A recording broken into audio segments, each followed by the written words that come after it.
The media are full of chatter about how Donald Trump's indictment seems to be helping him.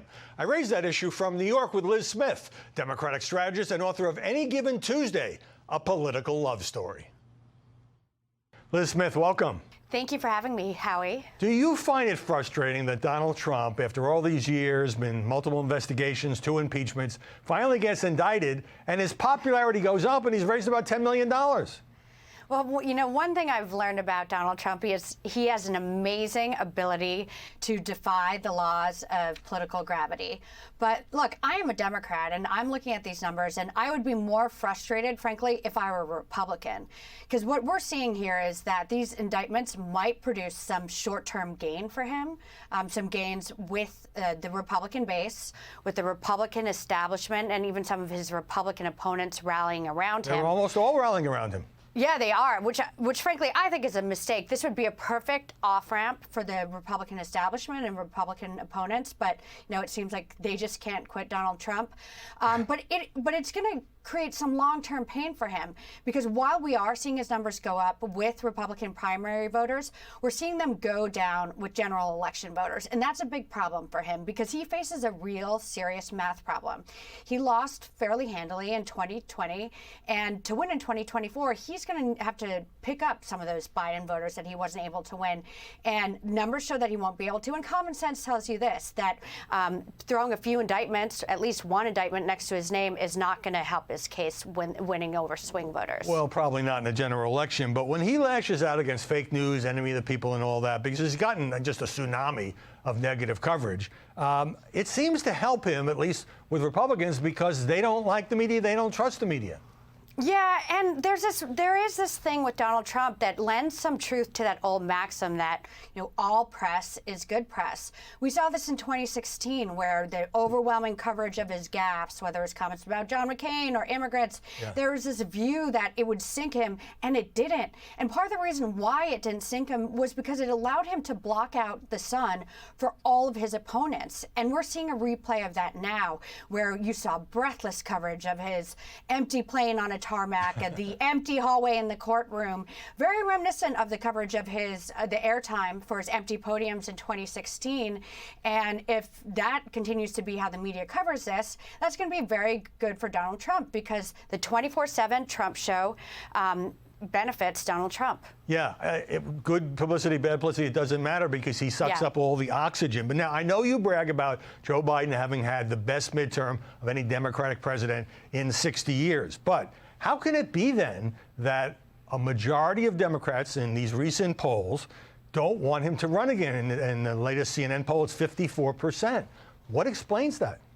Well, look, we've seen this movie before. You know, I worked for one of Joe Biden's opponents in 2020.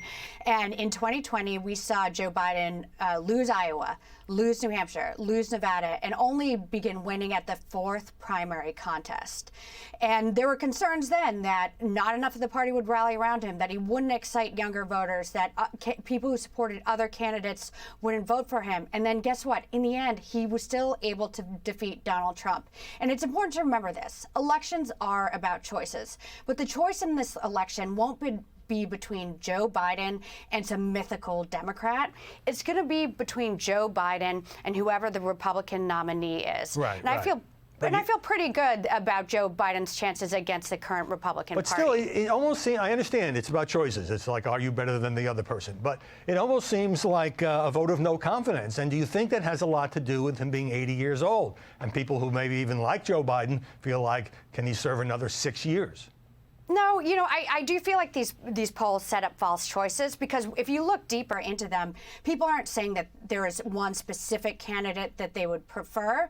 It's just sort of human nature, right? No one candidate is going to check all 100 boxes for any one voter, and that's part of life. You don't get everything you want in life. You don't get everything you want in politics. What matters, though, is what happens in November when the choice is between the Democrat, Joe Biden, and whoever the Republican nominee is. Who at the moment looks like he might well be Donald Trump.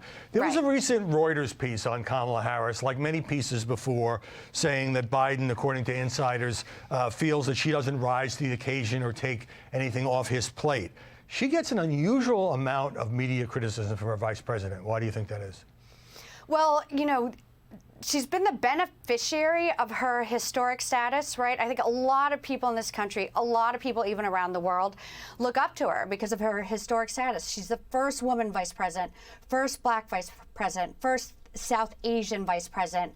But that comes with some downsides too. You know, there are some extremely high expectations that go along with being a historic first. Expectations that you didn't have on a Mike Pence, that you didn't have on a Dick Cheney, that you didn't have on a Joe Biden. So you don't see this criticism of them out there. And it's not because they were going out and solving world peace or going out there and having these magical viral moments. It's just that they weren't facing the same expectations. And I think Kamala Harris does have really high expectations for her based on that historic first status and the fact that she ran for president in 2020 and people are looking at her as a potential future president. So yes, I understand that there is criticism of her, but she has the ability to blunt it. And being vice president is a really, really tough, thankless job. Not very glamorous. That's why the only show about being vice president is Veep, which is essentially a comedy of errors. Liz Smith, Yes. thanks for coming back on the show. Good to see you.